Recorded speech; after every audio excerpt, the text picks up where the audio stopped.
Welcome to America's Cannabis Conversation, heard at americascannabisconversation.com. We're part of the W420 Radio Network, and each week we provide you with information, education, and insight into the exploding medical and recreational cannabis industry. W420radionetwork.com. Time now for the lowdown on another high-time experience. Here's 420 lifestyle correspondent Rich Walkoff. All right, if you're excited about a career or maybe investing in the wonderful world of weed, the Cannabis man is here with us today, former CEO at Harborside, Andrew Berman. And Andrew, I guess we could say, although you were the CEO of one of the most venerable dispensaries in California history, what a turbulent time it is for the industry. I mean, it's exciting, it's exasperating, it's fascinating, and it's ever-changing, the landscape, I could say, in cannabis in 2020. I couldn't agree more, Rich. Harborside, iconic brand and fabulous operator, but the times are just very, very challenging as you see these public markets, which are all driven out of Canada, and market drying up on sort of a cash flow side, and just the challenges are getting harder and harder right now to be, if you're going to be in the legal business. Yeah. Now, if I want to get involved, I want to get in the game. What are some of the considerations? I mean, you got a legal background, you got a venture capitalist background, and you jumped into the cannabis world 4 years ago and rose to CEO of one of the most amazing dispensaries. Harborside in Oakland, California had more sales, the first license in the state of California, kind of the linchpin, pioneer, put you on the Mount Rushmore of cannabis. Certainly did. Yeah, well, you asked about the considerations. My recommendation to people who want to get into the space is be patient right now, right? I do believe in the industry. It will come around. A lot of the issues that we're facing here in California and around the country is because folks got into the space expecting the U.S. to have at least had some regulatory alleviation at this point, and banking and taxation may be being addressed, and that's not happening anytime soon. So if you want to come into the space, I do believe there's growth opportunity in it still. But you got to have some patience and hold on to your seat because it's pretty volatile. Yeah. Now Harborside went from a nonprofit for a dozen years, and you were on board when you merged with Canadian company that catapulted the business. The stock was almost $7 a share. Now it's 1/10 of that 2 years later, and your job is no more. Corollary? Coincidence? Oh, I think that's just the life of the cannabis business right now. You're absolutely right. Harborside, like I said, has been, around for 12 years, and we made a very, very conscious decision, and I made a conscious decision, as did our founders, that I would come in coterminous with everything going recreational in the U.S. and the nonprofit businesses becoming for-profit businesses, and my job was to get the company public in Canada, and we did that. But the market gyrations that are going on, if you just look at all the cannabis businesses over the past 12 months, even what some would say are the better companies right now have lost half their market cap over the last 12 months. And many are sitting there like Harborside, having lost 60, 70, 80% of their value. I do believe it'll come back, but I think folks need to have some patience on it. All right. What are the factors? And I would just say this, Rich, and the proof in that is look at these stores. I mean, Harborside is still a great place to go visit, and a great conversation, and a great place to be able to experience cannabis. And we're seeing a lot of people every day. That hasn't changed. Yeah. Well, what are the factors that are contributing greatest to the decline in the revenues and the profitability of these companies? Canada goes legal. That spurred a lot of activity on the positive side there, but a year later, maybe the quality isn't there. Maybe the restrictions on. Yeah. Well, you tell me about. No. Look, the big issues are pretty clear to me. Banking, taxation, the illicit market, and if you're a retailer, the component of taxation that's 280E, you can't deduct your ordinary and customary business expenses when you're a retailer. You can't deduct salaries, rent, utilities, right? Everything you're taxed on your gross margin. And banking hard, because this remains a federally Schedule 1 substance, right? It's the worst of the worst as far as the country's scheduling is concerned.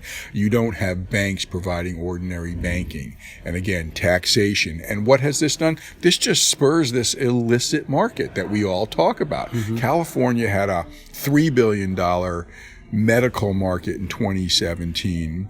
The market has relatively shrunk since then in 18 and 19 with regulation and compliance and all those costs.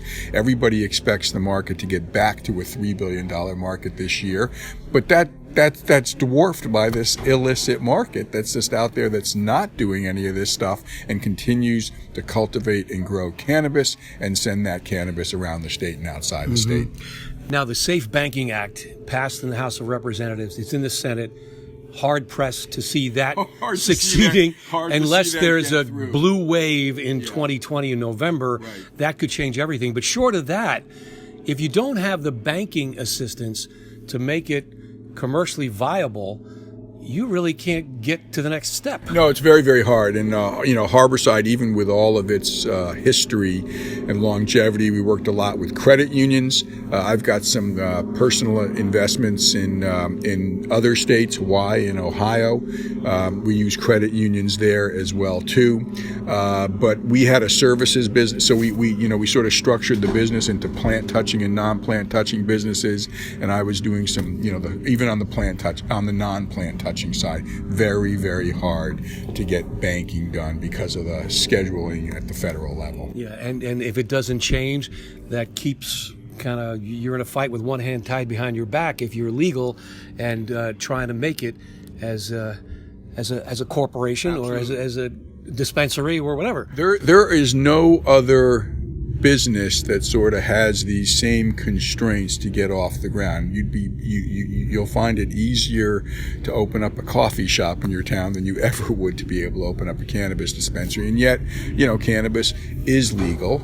We're sitting here today in Marin County. You had 75. You had, other than the city and county of San Francisco, Marin County had the highest voter turnout for Prop 64, and there's not a retail location in the county. It's a NIMBY mentality. So there may be consumers, there may be advocates, there may be supporters, but there's no support for the dispensary. Yeah, that's absolutely right. The county went through 2 years of a process and ran a process, and in the end didn't award any licenses. They allowed delivery. But now what you'll see is at the individual level, some of the cities here reconsider that. But no, it's very, very challenging. And the regulatory side is very, very tough, which is why you go back to your opening theme. You want to get into this? There's promise here. This is not going away. The industry is getting bigger. More states are coming online. The stigma is being removed. I was reading this morning about just, folks over the age of 65, that the increase in cannabis use and acceptance has increased 75% over just what the statistics were a year ago. So it's happening. It's just going to take some time to get it all through. Right. So you got to play the long game, even if it is cumbersome, costly, and you better be very patient. Right? Well, and the long game is, I think that's part of the problem that you've seen in the industry is a lot of folks got in hoping to make a quick buck, and that hasn't materialized for a lot of folks. All right, now at Harborside, what worked other than the fact it was the first, it was one of the only at the time to have, support for education, seniors, veterans, families with sick kids. So it was a medicinal dispensary in 2006 when it opened, correct? Correct. And then as a nonprofit, it transitioned under your tutelage to a for-profit company. And explain what the difference was there and the challenges and the successes you had. Well, just, imagine your local church or assisted living facility that's a nonprofit suddenly becoming a for-profit business. Everything changes about the business. Your cost of compliance goes up. The way you operate your business changes. The type of folks that are coming in to the business. And remember, it wasn't just going for-profit, but it was going from a medical market to an adult use market to a recreational market. So what worked? Harborside continues to provide a great customer experience. It has always been a place that you could learn about cannabis, talk about cannabis, and purchase cannabis. Very much an experiential opportunity at Harborside, and it continues to be that this day. And trust and choice and value, right? It was a place you could come in and know you could trust the product that was on the shelf. We were testing product before the testing regs came in, and we always provided a lot of choice among our product offerings. We had our own products, but we wanted to create that community so the folks in the Emerald Triangle or folks that are creating other products could get on our shelves. And we always had a value product, to tell you the truth, Rich. We did. We weren't always the cheapest game in town, but we always had some product that we provided at a better value than other people as well, too. And that hasn't changed. Well, that's encouraging. And talk about the vertical integration of your company and the industry as a whole. Yeah. Well, vertical integration in the industry as a whole is really driven by the regulatory framework in each state, right? So Hawaii, for example, is a vertically integrated state. There are 8 licensees in the state, and they grow and they process and they produce. Maine is the same way. Grow, process, and sell at retail. California, you can be vertically integrated by acquiring other licenses. Ohio, you can do the same thing. Florida is a vertically integrated market as well, too.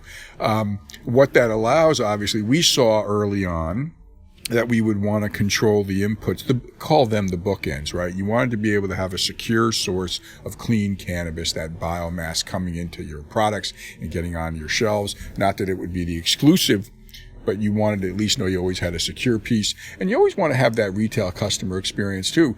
Your product's only good if you can get it sold to people, right? So that's what vertical integration meant for us, that we would have a secure source. We would be able to sell it on our shelves. We created a couple of brands in that process. And by the way, we also had a bit of a wholesale business too, so we weren't 100% vertically integrated, and we did that intentionally because we always wanted to make sure that we could give some biomass to some of our partners that were creating products who were then coming on our shelves as well too.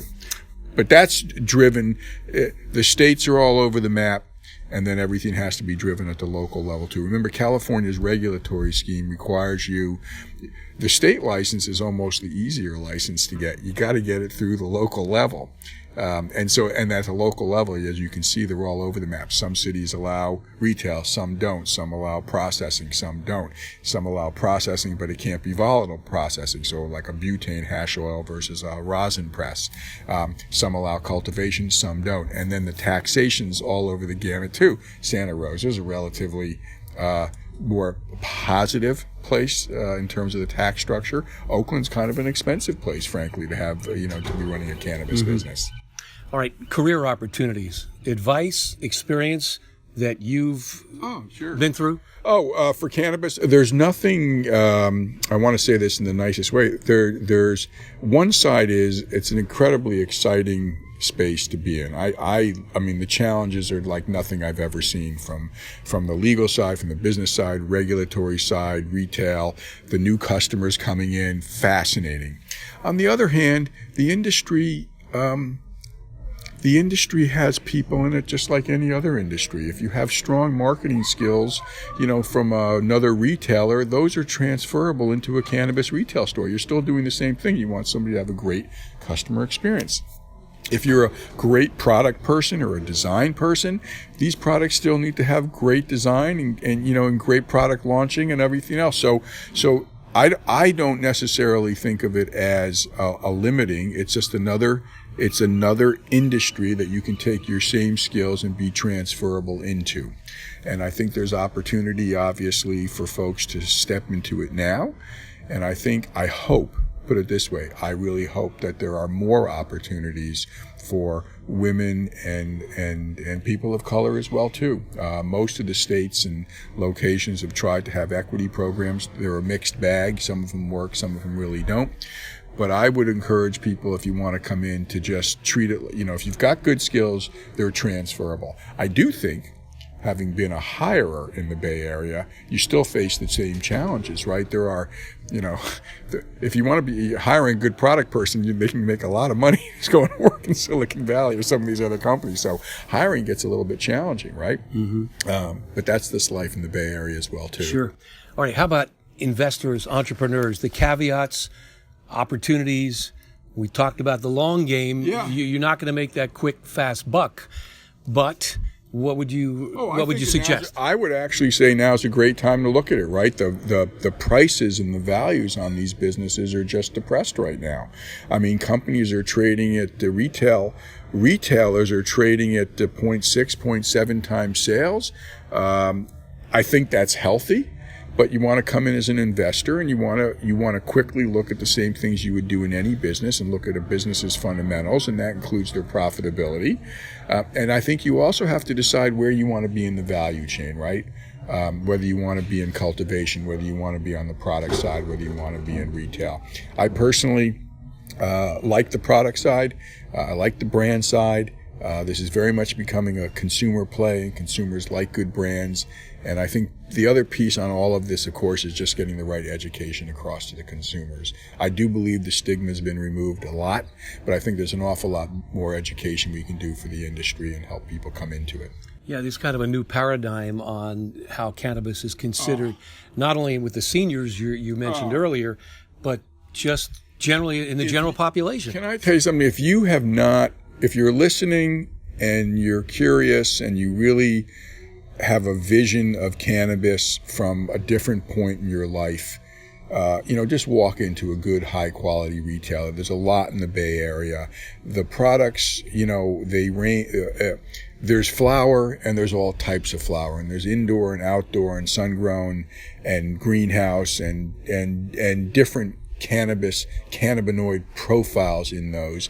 And there are edibles, and there are oils, and there's so many, and there are cookies and brownies, tinctures and balms and salves and topicals, and there's just so many ways to look at the product. It's just fascinating. And you know something? If it's not your thing, who cares? That's fine too. Go in and see what's out there. But if you're afraid to look at it because you have this notion of what cannabis once was, or you took a hit of a joint from somebody that had a 25-point plus THC content, there's lots of other things out there. I mean, I think that's kind of a hard thing, right? Is that sometimes people say, wow, I took a hit of somebody's joint and I was knocked out and I can't do this. No, well, go try, that person liked the high THC joint. What can you say? Had a bad date. I'm never going to see another woman in my life. That's not the way to roll. Hey, Andy, it's been great chatting with you. Andy Berman. I appreciate being on here, Rich. You're a great guy. Well, thank you. I really appreciate what you're doing. I really appreciate what you're doing because getting people on and getting a conversation going around this is fascinating. Well, we're America's cannabis conversation. Exactly. If people want to reach out to you, your contact info, please. Oh, yeah. You can use my Gmail account, ABERMAN, ABermanMV, as in Mill Valley, which is where I live, ABermanMV@gmail.com. And my cell phone number, I don't care, 415-328-7997. 415-328-7997. I've been the mayor of Mill Valley twice. I'm not one of those people that hides. I don't post a whole lot of stuff, but there's a lot out there on the I've had more FBI checks and background checks, and they always come back and say, wow, for a guy who's run for office twice, you have like nothing there. So there's out there. Yeah, full disclosure. I like that, Andy. That's great. Transparency. Transparency is very, very important to me. Yeah. Well, that's a good thing. It's a good thing. Thanks so much for joining us. Thank you very much. With Rich Walkup on the W420 Radio Network. Are you interested in learning more about cannabis? Have you thought about starting your own cannabis business but don't know how? If so, we invite you to join the Cannabis Conversation with other people like you who are looking at the exciting opportunities in this exploding business. Listen to America's Cannabis Conversation. You'll hear from industry experts and get insights into the cannabis industry. For archived shows and for more information, log on to americascannabisconversation.com. It's time for Women in Cannabis on America's Cannabis Conversation, part of the W420 Radio Network. Didn't you get the memo? Here's Chase Roberts. Welcome back to the conversation. This is Chase Roberts, Women in Cannabis correspondent for the W420 Radio Network. It is my pleasure to introduce Ellen Komp, a woman of many talents, a marijuana activist since 1991, previous editor of Hemp World magazine, author at Cannabis Now, High Times, and Leafly, amongst others, and runs veryimportantpotheads.com and Tokin Women blogspot.com. She is currently the Deputy Director of California NORML. Ellen, welcome. Thanks for being here. How are you? I'm great. Thanks for having me. You know what, Ellen, what an illustrious career. When you first started as a volunteer at NORML and then served on the board, could you ever imagine that you would someday be the Deputy Director? No, and in fact, I didn't realize I'd be working on it for 30 years and counting. I thought it was going to be a slam dunk, and I started as a hemp activist, went over to maybe medical marijuana just to help patients who were approaching me who needed help right away. And that turned into a whole 20-year project. And now there's a lot to iron out about the legalization part in general. So did I ever think I'd be deputy director? No, I was just a volunteer petitioner. And, Well, I didn't think it was going to be a lifelong commitment necessarily, but it's been quite a wild ride. I don't think I'd do it any other way. I can only imagine. And you know what? Let's refresh our listeners. What is NORML and what is the mission statement of NORML in case they do not know? Yes, NORML is the National Organization for the Reform of Marijuana Laws. It was founded in 1970 by a man named Keith Stroup, who went around and worked for first decriminalizations when they were still putting people in jail for a joint, across the country. And so California NORML, who I work for, started in 1972 and is the state chapter of National NORML. And so we work largely on state issues in Sacramento, but also across the state and also with the California congressional delegation on federal issues, which are finally starting to see some action after many years of nothing, through all the Just Say No 80s and on up until very recently. So now with all the states that are, moving to legalize not just medical, but recreational, it's really bringing a lot of pressure for some kind of federal change. And as you probably know, there's a few possibilities floating around right now. Absolutely. That, the tide is trying to change thanks to groups like NORML. In 2020, even during the pandemic, you guys actually got a lot done, considering everything was kind of at a standstill. What are some of your highlights, do you think, from 2020? Well, the first thing that happened very interestingly was we got cannabis declared as an essential business under the pandemic starting in San Francisco, which actually tried to close all the dispensaries. And we said, oh no, because this is the only place people can get medicine, and so got Governor Newsom to sign an executive order keeping all the dispensaries open. And I think he's seen some political backlash from that, as a matter of fact. He also moved to close churches. And, that's part of what started this whole recall effort there was even a lawsuit about him closing the churches that mentioned the fact that he kept cannabis businesses open. So, Do you think Governor Newsom is a proponent for the cannabis industry here in California? Is this something you can speak to, or? Yes, I do. Actually, Cal NORML has taken the step, which we haven't done before, of actually endorsing a candidate or coming out against the recall of Governor Newsom. Usually we just put out information about candidates, but this we thought was important enough to take a stronger stand. We do have a voter guide where we talk about some of these alternative candidates, but Newsom has been, even when he was lieutenant governor and even before, was one of the early people to come out for full legalization. He convened a blue ribbon commission to study legalization in California and was a proponent of Prop 64, which did legalize for recreational use, not perfectly by any means. And we've been pushing him for, things like trying to lower taxation, especially for medical patients and different things like that he could have been better on, but we don't think there's another candidate among the others, certainly really who's qualified to be governor, who is anywhere near as good as Newsom is on. Some of the Republicans that have been running have really bad records in the voting in the legislature. And Newsom has been really a strong proponent for legal cannabis.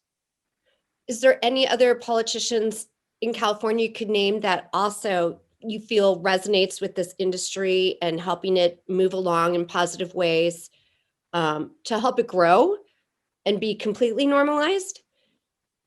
Yeah, well, there's the three legislators, including our current Attorney General, Rob Bonta, who drew up the laws that became MCRSA that regulated medical cannabis and then recreational cannabis in keeping with the federal mandates and things like that, and really kind of got the industry going. Scott Wiener comes to mind, the senator from San Francisco, who passed the bill to allow for donations of medical cannabis to indigent patients, which formerly had to be taxed under the old regime. It was kind of a, unintended consequence of Prop 64, because, medical marijuana in particular has always been about compassion. In fact, Prop 215, which passed 25 years ago, was called the Compassionate Use Act. You were a huge part of that too. And actually, you run a magazine called 215 Reporter. I did. I co-founded a magazine, 215 Reporter, which was the first. It was kind of court reporting, because people were still being dragged into court for many years after that for federal law. In fact, there's still at least one guy in prison, Lou Scarmazzo, serving a 20-year sentence for running a dispensary in Modesto. Yeah, and you're actively pursuing getting rid of expunging records that aren't just.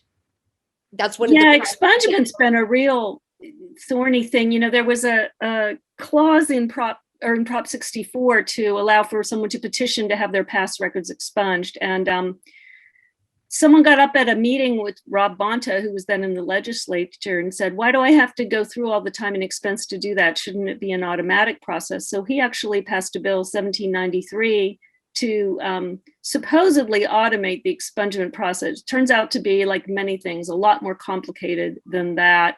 And so I've been trying to watchdog around the state along with some other groups to really nail down where it's happened. How does it work with companies that do background checks, employment background checks? Are they required to have the latest information? Because every court has to actually change their records and send that information to the Department of Justice in California. And it's been very spotty how that's happened across the state, just like a lot of different things are, And so I still continue to recommend, if someone really wants to know their record is clear, to go through the petition process, which you can do yourself. You don't really need a lawyer to do it. There are legal aid societies even that'll help. And there are ways that you can verify online at the Department of Justice website in California. You can look at your own criminal record, so you can see if it's been expunged there. I'd like to hear from more people to see if they've checked that, to see if that's really happening, because that's, you can lose a job, and there are all kinds of things for a past, marijuana record for something that's now totally legal to do. Yeah, or not be permitted opportunities to even begin with at all. And, changing gears a little bit, you were quoted in several press accounts talking about the ACLU report and the yearly crime report from the California District Attorney showing continuing disparities in arrests for marijuana among people of color. And then NORML, you guys did your own analysis and found that when adding in crimes other than possession, the arrest disparities are even worse. Can you delve into that a little bit? What you guys found, and what is your report gonna hopefully be the impetus for, and as far as a harder push to not have the disparities anymore? Yeah. Well, the ACLU looked at federal data, which interestingly enough, they looked at only possession arrests, and the federal data categorizes Hispanic people as white. So I went to the data, and because the California AG puts out data every year that we always look at about arrests, and they always show, higher preponderance of arrests of Hispanics first, and then Blacks also. And so factoring in that, as well as arrests for other crimes, I found that the disparities continue, like on the order of 4 times as many for Black people and twice as many for Hispanic people. And that those disparities have increased in the couple of years since Prop 215 has been, or I'm sorry, Prop 64 has been fully in effect. So this is something that's gaining a lot of traction with people even like Kamala Harris, who've come around now to realize, hey, this war on marijuana, it isn't just unjust in general, it's especially unjust for people of color who are more likely to be arrested for the crime that are the quote unquote crime that's being as many people, white people, smoke or use marijuana as Black people, yet the arrest disparity is different. So we're that's really helping us push the issue with a lot of people that generally were slow to embrace it before, and it cuts across all things. I was just on a conversation this morning about, we're a big push of ours is for employment rights for cannabis users, which we still don't have even for medical marijuana users in California. And that's another issue that probably impacts people of color more so than whites. In fact, when the mayor of Atlanta signed an executive order to stop testing for marijuana for city employees, she made it as part of her equity package because because it does impact more frequently people of color who studies show are more likely to be drug tested on the job or suspected of using drugs. And so there's just, so many ways it needs to be fixed. What would you recommend to our listeners if they proactively would like to help have a shift there? Is there anything, grassroots efforts listeners can do? there was another really good report that I have up on my website. I'll look it up as we're talking, who put it out, that really drilled down, sometimes neighborhood by neighborhood. Another thing that's happening, what we really need for activists is to them get active on the local level, because the local level is what's really choking a lot of licensing that's happening. 2/3 of the state still isn't licensing cannabis businesses, and what's happening is NIMBYs are showing up, or like reefer madness people are showing up at local meetings and stopping things from happening. But this report that happened studied the tax money that was generated by, the local tax money that was generated by cannabis businesses that have opened in cities, and found that a lot of it is going back to police. And they're continuing, as we just said, to arrest disproportionately people of color for marijuana with cannabis tax money. So go where the money is and start there. Yeah. Right. Like, follow the money, follow the agendas of your local city council, board of supervisors, see when they're bringing up, the police budget or the sheriff budget, or designating the cannabis tax money, and follow where it's going, because the stated purposes of Prop 64 were actually to lift up those communities, to have the tax money go towards social programs and things, not to police that are continuing to make the problem worse than it ever was, really. Right. Give me a minute and I'll find, if people just search, like say ACLU at canormal.org, or here's racism and drug testing. Oh, here it is. Link between cannabis racial arrest disparities and tax dollars for police studied. So there were these 2 reports that came out last June from like UC Davis and something called Youth Forward, that, like I said, just really went to the arrest disparities and then the police benefiting from local cannabis tax dollars. And it was really a blockbuster report, very well done. That is a really good tool for activists. I also have on my website a local activist toolkit, to sort of counter some of the Reefer Madness style objections we're getting to local. And another level that we're going to work towards is consumption rooms for cannabis. You know, it's legal, quote unquote, but there are very few places where you can consume cannabis. They're trying to pass laws to make it illegal to use in any apartment building or any new construction apartment building. We've been able to fight that off in a couple different places. Those are being pushed by anti-tobacco folks with tobacco money, but they're lumping in cannabis. We're trying to get consumption rooms, you know, like a sort of lounge or something. And there are several of them around, you know, in San Francisco and other places, but there has been resistance to opening that. And so I have this local toolkit together that you can find on our site that has, you know, these studies. One of the best things NORML does is we have someone whose whole job is designated to look at all the studies that come out on cannabis and to put out, you know, solid scientific information to counter some of the, you know, misinformation that's still rampant in this issue. You know? A lot of misinformation, and it feels like the bigger the industry gets, the more misinformation is out there. Yeah. Speaking of which, you've been in the industry so long that, you know, I find it interesting. You've had your website since 2001, famouspodheads.com. Very important potheads. Oh, there we go. I love puns, God forbid me. Why don't you tell me a little bit about that website?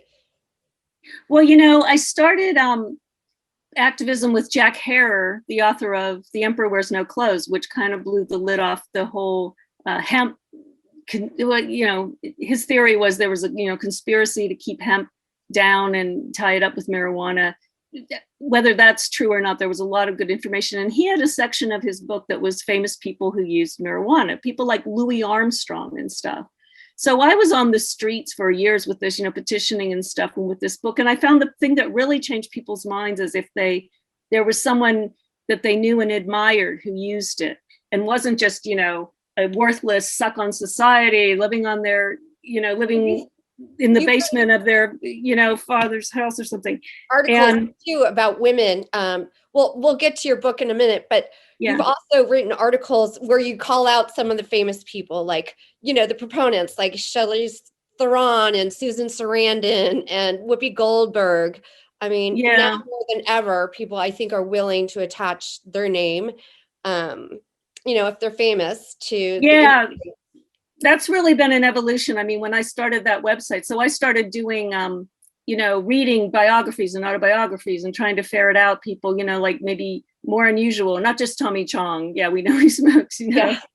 But so, and then of course I was always particularly interested if it was a woman who had a connection to it. And yes, you know, in the early days, I would often find out someone smoked marijuana because they were arrested for it or something. But more and more people, and in particular women, do feel able to, you know, speak freely about their marijuana use, not, you know, largely because it's legal now in many states. And the stigma is just dissolving, but still hear from, How many years would you project before we get to a place where that stigma is not so prominent? Any projections? It's hard to say because, you know, the alcohol culture is so ingrained in this country, you know, where that's the accepted social inebriant. I mean, it's a process, you know, like I was going to say, I still hear from parents who sometimes have their parental rights interrupted, you know, because of using cannabis. And that's another very serious side effect of the stigma against it. But, you know, and so I feel like it's dissolving away. There's actually language in Prop 64 to prevent that. But then they find ways to go around a different law or find a different way to repress someone. There's some new technology that enables them to test for it and stuff. And so I thought medical marijuana, we'd be through with it in a couple of years. So I'm not a good person to ask how long it's really going to take. You know, you can change a law, but that doesn't mean the next day everyone accepts you. You know, it's a really long process, you know? Yeah. And then speaking of which, you have your Tokin Women blogspot.com, which also then leads to your book that you wrote called Tokin Women, a 4,000-year Herstory. Can you tell me a little bit about that? Sure. Well, that book spun off from presentations I was giving about, famous people I had been able to pin down, famous women in particular. And people were asking for a book. So I did put together a book, sort of a distillation of my research on 50 different women, and they're pictured, and then it's chronological. So it starts with some of the ancient goddesses that had connection with, the healing herb. And my thesis is the put down of women in Western society was concurrent with the put down of plant teachers and medicines and herbs that they used for religious purposes as well as for medical purposes. And so then it goes through, the sort of modern bohemian artists, and then the beats and the hippies, and all the way up to the modern day, with Susan Sarandon's in it, Whoopi Goldberg, people like that. And again, when I show it to people and they recognize someone, like I remember showing it to this guy, Russ Belville, this kind of activist from Washington, and he saw Tallulah Bankhead in there, who had his birthday, and he connected with her. This is something I never would have predicted, that there would be that kind of a connection, and so I didn't realize that either. Right. So I remember one woman bought it for me just a couple of years ago, the book, and she said she was going to give it to her one friend with whom she smokes marijuana. She only has one girlfriend she smokes marijuana with. Wow. That is still going on. So, and for years and years, women supported legalization 10% less often than men did, and used it less often, or at least would admit to it. And that has finally turned around just in the last year or so. We just got to the point where the first poll that showed that women had a slightly more support for legalization than men. And that has been brand new. And I think it's, I credit women in the industry who've come forward, mothers who've come forward to advocate for their children to use CBD or medical marijuana, and as well as, the legalization efforts have finally brought women around. So much has been done. So much more needs to be done for women in the industry and the industry in general. Ellen, I really, really want to thank you for being here. If you missed any of this great interview with Ellen Komp, you can go to W420 Radio Network and click on the archive section to listen to this and other great interviews, and we'll be right back.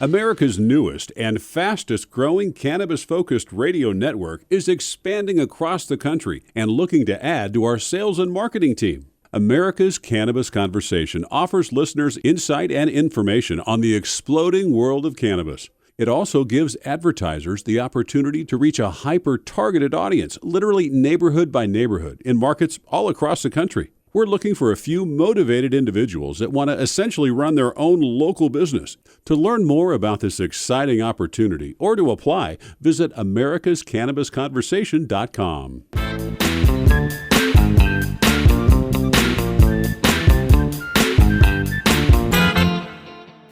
This is Dan Perkins. I hope you have found the people interesting and helpful. In case you didn't hear all of the interviews in today's conversation, you can go to W420radionetwork.com to listen to this show. If you missed any of our previous shows, or you want to hear a particular show again, you can go to the archives and download a missed show anytime that's convenient for you.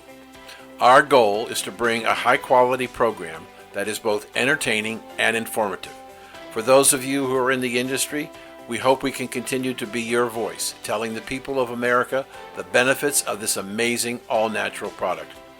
We have been surprised at the willingness of important people to come into this new program and talk about the challenges and opportunities in the cannabis industry. It's hard to believe that it's been 23 years since cannabis was made legal in California. I think the next 23 years might be even more exciting than the first 23. One more thing before we get back to the conversation. Should you have a question or a comment, please contact us at contact@w420radionetwork.com. That's contact@w420radionetwork.com. And now, back to the conversation. Welcome back to the conversation, and joining us today is Dr. Norbert Kaminski. I read some of his work and had a conversation with him and decided he was important for you to hear. So I've invited him, and he's with us today. Welcome, Doctor. Thank you, Dan, for having me on. You're welcome. Doctor, I want to tell you, and a somewhat of a setup to the audience for what you're doing. We had a conversation with a very prominent doctor, virologist, and he helped me understand what was going on with patients who had a severe case of COVID-19. And he said to me, Dan, it's like having a raging forest fire in your lungs from the infection that the virus is attacking your body. And I've thought about that so many times. It's such a vivid description of what's going on. And I thought about you when I started reading about your work, not only on COVID-19, but other ailments that involve inflammation. So tell us, if you would, please, Doctor, about the treatment that you're studying. Yeah. So Dan, the work that you're referring to is really part of a very long-term area of research for my laboratory, which is trying to understand how cannabinoids, so these are the biologically active compounds in cannabis sativa, how they modulate the immune system. And for the most part, these cannabinoids, and the classic example of that being delta-9 tetrahydrocannabinol, many of these cannabinoids, what they do is they inhibit or suppress immune responses. And so this is what we're interested in. And the reason that this would be important in relationship to COVID-19 is, as the virologist mentioned to you, having your lungs infected with a virus like COVID, influenza can be another example. What happens in some individuals is the immune response is so strong that it can actually be detrimental in terms of injuring the tissues where that immune response is occurring. So the good news about the immune response is that it is trying to clear the virus. But if the response is really, really strong, it can actually damage the tissues like the lungs, which then would result in the lungs not functioning properly. And so the idea behind our studies with these compounds that can be isolated from cannabis sativa is that potentially they can moderate how strong the response is. And so we've seen examples of this, and we've published this work, for example, with influenza, H1N1, and our studies, which are in collaboration with a company called GB Sciences, and this is really their interest, is how this might be applied to COVID, but more broadly, which would be to a condition called Cytokine Syndrome. So as I've mentioned, COVID-19, if it induces a very strong immune response, can lead to something called Cytokine Syndrome. So cytokines are proteins that are released by your white blood cells to combat the virus. And as I mentioned already, if it's too strong, it can actually be deleterious. And so much of our work is focused on understanding how these compounds in cannabis can be harnessed in a way that they could be applied therapeutically. And our interest is especially focused on inhibiting the inflammatory response, or at least trying to moderate that with these compounds. Doctor, I have a I have a friend who is a talk show host out of Chicago. He recently came down with viral pneumonia, and he was in really bad shape, and he went to his doctor, and the doctor said, there's not really much I can do for you because you have a virus. And I was thinking about him when I was thinking about talking to you. Historically, we've not really had anything to treat viral infections except for inoculations like flu vaccines and whatever. Is that true? Well, yes and no. I mean, vaccines really are our best way to prevent that from happening. I mean, there are antiviral drugs, but certainly for COVID and even for influenza, our best way to protect ourselves is really through vaccination. Yeah. The annual flu shot. Yeah. So, do you think we're going to wind up with? Do you think we're going to wind up? I'm a very strong proponent of vaccinations. I really am. I know a lot of people are concerned about vaccines, but adverse effects to vaccines occur in a very, very small percentage of people, and the risk benefit, the benefits greatly outweigh any risk. Why do you think, and if you don't have an opinion, that's fine, I just asked the question anyway, why do you think there's such a high percentage of people who are reluctant to get the shots, get the vaccines? Well, I think a lot of it has to do with a paper that was published many years ago, which then was retracted, making various claims about vaccinations, and I think there's been a lot of, I don't want to disparage people that believe this, but kind of urban legend that somehow vaccinations can lead to autism and things like that. And, most of that, all of it is really not grounded in any science that I'm aware of. Now, people do have adverse effects, though, to vaccines? I mean, it's like any therapeutic, there's always going to be a small percentage of people that will respond in an adverse way. Yeah. But that's typically a very, very small percentage. There was a report from CDC about 2 weeks ago that said that the number of identifiable deaths directly from COVID is about 50. But anecdotally, they think it's high as 11,000. And I don't know how you guess anecdotally at 11,000. I did see on one of the medical professional websites that they've said that they believe over 3,000 healthcare professionals have died directly from working in the environment and treating people with COVID-19. I guess we need more time and more research to find out what's really going on. And I think maybe that lack of information is what has some percentage of the people very concerned about it. Let's go back to your compound. Talk a little bit about your compound. How did you discover it, and how do you put it together, and where do you get it from? Yeah. So when I referred to these active compounds in cannabis, these are chemicals that are quite diverse in terms of there being over 100 structurally similar compounds yet distinct that can be isolated from cannabis.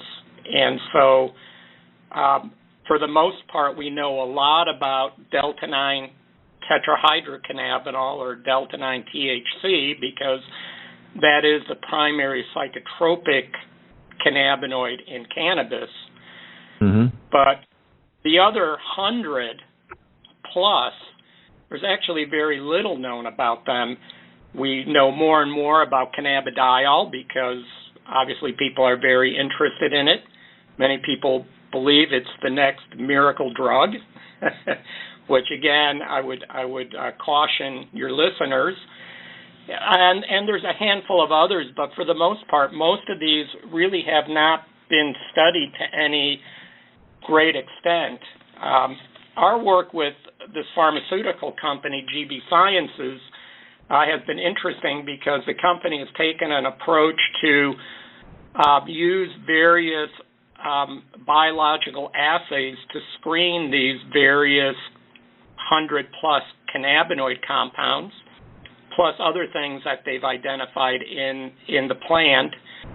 And then they have narrowed it down to a handful of compounds, which they now are looking at combining in various mixtures to see if they can develop therapeutic agents. When we first, go ahead. No, I was just going to ask a quick question. Are we talking about at the end of the game of whatever they're doing here? Are we still talking about an all-natural product? Well, yes and no, in that the molecules were originally identified in the plant, but they can actually be made artificially in a laboratory or by a pharmaceutical company to ensure their purity, and that's how they would be used if they were ultimately used therapeutically. We've got about a minute left, Doctor. So you indicated when we talked before that you're also interested in the applicability of this combination in the treatment of HIV. Yeah, so the other area that we're very interested in, again, pertains to the anti-inflammatory properties of these compounds.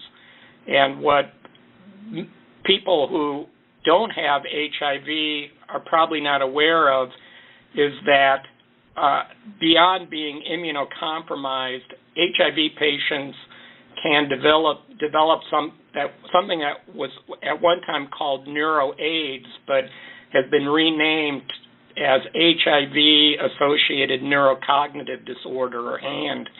And this is due to a chronic inflammation in the brain that results in the destruction of neurons. And ultimately what happens is that these individuals begin to can develop loss of cognitive function, and in most severe cases it can result in dementia, very similar to what you might see in an Alzheimer's patient. Wow. And so our interest is in using cannabinoids to decrease that neuroinflammation. Well, Doctor, unfortunately, we're out of time for this segment. So please tell people how they can follow you and get updates on what you're doing in your research. Well, they can certainly follow us at Michigan State University, and I direct the Institute for Integrative Toxicology and also the Center for Research on Ingredient Safety, and so they can go to those websites, and they can also follow our science in the peer-reviewed literature. Super. Dr. Norbert, thank you for joining us today. Thank you, Dan. If you didn't hear all of this terrific interview with Dr. Norbert, you can go to W420radionetwork.com, go to the archive section, and look for Dr. Norbert, and you'll be able to hear this entire interview. Thank you for taking part in America's Cannabis Conversation at americascannabisconversation.com. Each week, we provide our listeners information, education, and insight into the exploding medical and adult use cannabis industry. You'll hear from industry experts, elected officials, local growers, detractors, and more. Learn how to build your own cannabis business, how to grow the product, what's legal, and where it's legal. Tune in each week to hear the latest industry news and updates from the American Cannabis Industry Association in Washington, tips on investing in cannabis, personal success stories, and more. Join the conversation. To hear this show in its entirety or to hear any of our archive shows, log on to americascannabisconversation.com and tune in for the next installment of America's Cannabis Conversation.